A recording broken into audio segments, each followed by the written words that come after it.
Doctor Pratima, clinical head and fertility consultant at Komali fertility centre, Ongole.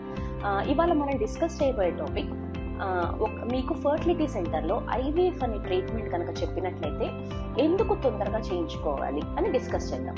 So మనకు ఇప్పుడు a couple అయినా depends on patient యొక్క కండిషన్ని బట్టి ఐవీఎఫ్ సజెస్ట్ చేసిన తర్వాత మనం ఏంటంటే, ఇప్పుడు ఒకవేళ ఐవీఎఫ్కి 30 to 35 years of age female గురించి కనుక వెళ్తే మనకు ఒక యూప్లాయిడ్ ఎంబ్రియో అంటే జెనెటికలీ నార్మల్ ఎంబ్రియో రావడానికి 7 to 8 ఎగ్స్ సరిపోతాయి.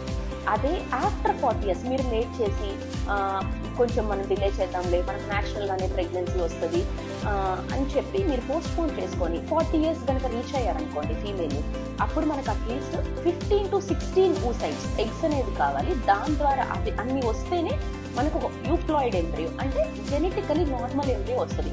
సో దీన్ని బట్టి మీరు అనలైజ్ చేసుకోవచ్చు.